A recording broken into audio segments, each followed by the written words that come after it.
characters of yours is Ant-Man. Ant-Man? Ant-Man, but it seems he's never gotten the respect of the other characters, and I'm just wondering, why do you think he never caught on as as your other I'm going to tell you what was wrong with Ant-Man. Partly Kirby's fault. I don't know if anybody else drew. I can't remember Ant-Man, but he was this small, and it should have been interesting to see him against things that are bigger, you know, somebody's shoe is about to step on him. But somehow the way he was drawn in the stories, he didn't look that small. When they drew him, whoever drew him, he looked like a normal guy. They didn't put enough things next to him that made you appreciate how small he was. You know, in a panel, if he was saying, if he was trying to run away, there would just be a picture of him running. There should have been a picture of him running past a spool of thread or a pencil or something small, so you get the feeling he's small. But when you looked at the artwork, you didn't feel it was about a small man. And that's what I meant when I said that the artwork really, it's unfortunate. But they are working on an Ant-Man movie. And believe me, they'll have him up against things that are much bigger. You'll know how small he is. Mr. Lee, first I want to say thank you for your contributions to the industry that we all love. Yeah. I actually have two questions. My first one deals with the movies. Is he allowed to ask two questions? We'll see. I don't want to violate any important rules. See how the first one goes. My first one is about the movies. Do you get any kind of say as far as what your cameo in the movie is going to be? What, Mike? No. They pretty much... They call me and they say, be here at such an hour to do your cameo. I have no idea what I'm going to do. One little funny thing about it, at least it's funny to me, I came to one cameo one day, and I'm wearing a pair of jeans and a shirt, I don't know. And I walk in, they say, you have to go to wardrobe.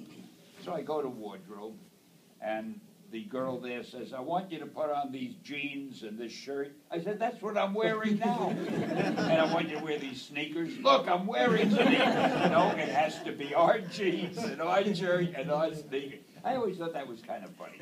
But aside from that, I absolutely do not know what I'm going to do until they let me know. And sometimes they change it while I'm there.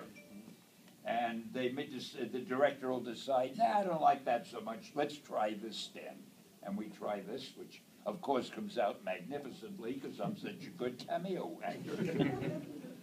My other question... Oh, I'm sorry. A second part of the question. My other question was, when you were creating Spider-Man and the Hulk and the Fantastic Four, did you have a lot of input in their actual appearance? Into the actual what? In their actual costumes, what they would look like. Yeah. The visual. It's hard to answer. I was the art director at the time, so I told the artist what to draw. But as far as the design of the costumes, I always left that to the artist. Like Steve Ditko designed the Spider-Man costume. I didn't tell him how to do it. He just did it, and I loved it. Kirby designed just about all, Thor and all the things he did. He designed them. The one time he thought I was crazy. Well, there were probably a lot of times he thought I was crazy. But one time I said, Jack, I have an idea for a character called the Hulk. I said, I want him to be a monster, but I want him to be a sympathetic monster. I want him to be he's a good guy. He's the hero, but he's a Hulk. And Jack almost walked out. But he came back and he said, all right, I'll try. And then that was the way the Hulk started. But I'll remember that. I didn't think he thought it was a good idea when I pitched it to him. Thank you, sir. Yes, John. Yeah, Stan, what is the greatest Marvel slugfest you ever wrote? The greatest Marvel what? Slugfest you ever wrote. Slugfest? Because you and Jack Kirby took it to a... I can't remember. Every story had a slugfest. Wait. The one that I liked the best, and I don't think it was the greatest, because it wasn't that violent, I don't think. There was a story I did, it was a Daredevil story, and he fought Submariner. Number 7. Now, they were both heroes, So I couldn't have one win and one lose. The fans of the loser would have hated it. And I think I wrote it in such a way that, I don't know if any of you saw it, but it was very dramatic. When Submariner finally left and went into the ocean, he had great respect for Daredevil and Daredevil's courage. And Daredevil had great respect for Submariner. I kind of liked that. I thought it was Amen. a good battle. Amen. In the corner. Yeah, I was wondering, say for example, like Spider-Man, being a writer, was there any stories that weren't published that you might be able to share a plot with? I caught every other word. Yeah, okay, were there any stories as a, Say that, Was there any example, like stories of Spider-Man. Spider-Man, Stan, the works that you published? wrote that were never published? No, Yeah. no, I wouldn't let him not publish one. Remember, I was the editor. I wrote it, you published it. No, they were all, as far as I remember, they were all published. You never had a personal, like, just story you wanted to hear yourself? Did you ever have a personal story that you wanted to hear yourself?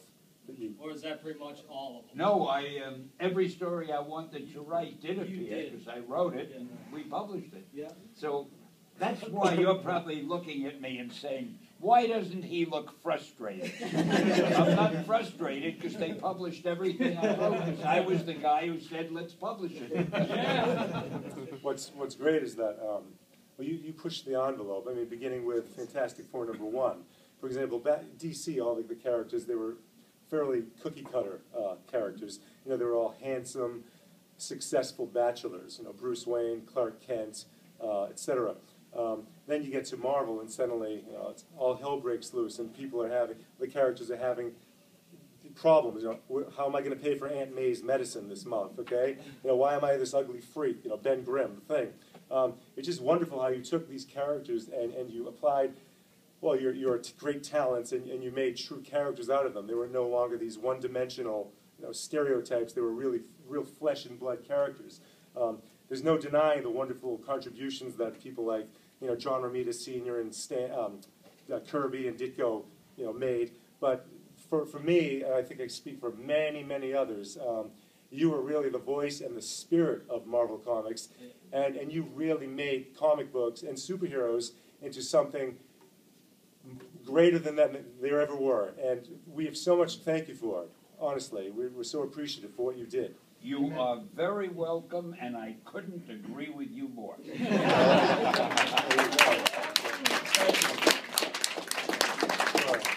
All right, let's see this. Well, first of all, Stan, I want to say what a great honor it is to meet you. I've been a Thank fan you. for years.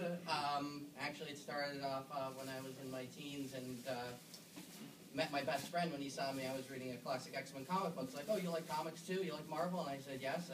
But it was after that point that he created the Marvel Role Playing Club, which is based on the old role playing system. We've done it for 20 years, so without your characters, we couldn't have gotten through our friendships and the characters that we've created. But my question to you is, of all the Spider-Man villains that you've created, which one is probably your favorite? Mine's Mysterio. I'm Which a big one? fan of Mysterio. Mysterio, he likes. Mysterio? I'd forgotten about him. Yeah, he was pretty mysterious. So your favorite Spidey villain? I think I like Doc Ock because I liked his name. Yeah. Nobody called a villain something like Doc Ock. See, I tried to give everybody nicknames. You know, like Thor was Goldilocks, and Iron Man was, one of them was Hornhead, I forget. I don't know, they had funny names. Daredevil was Hornhead. And Doc Ock, I just like the idea that his name was Dr. Octopus. And you see, DC Comics never called Batman Batty or Superman Soupy. So I enjoyed that. I forgot what the question was. Oh, no, your favorite Spider-Man villain, if you have one. I liked them Doc all. Ock. The Green Goblin was good. One I liked, too, was Sandman. I don't know why in the movies they made him so big. I would have liked it if he was just a normal size, but the thing is, if you tried to shoot him, the bullet goes through him because he's made out of sand. But when he wants to hit you, he can make his hand rock hard. And if he wants to escape, he can turn sand and go under the door, even if it's locked. I got a kick out of him. The Green Goblin I like because he was a businessman, and his son was involved, and there was family there, and human emotions. I liked the Lizard better the way I wrote him than the movie, because the way I wrote him, he was really a good guy. And even when he became the Lizard, he wasn't that as bad as he was in the movie, and Peter, Spider-Man, when he fought him, never wanted to hurt him or kill him, because he knew he's basically a good man. See, in the movie, I think they made him too evil, even as the scientist. He became like Mr. Hyde in Jekyll and Hyde. I like the idea that he was really a good guy who couldn't help turning into the Lizard, and he had a wife and a kid, and he wanted to find a way to stop being the Lizard, but they didn't do that. Maybe they'll do it in the next movie, I don't know. I'm rambling. The question was the villains. I loved them all. Thank you. Yes, sir.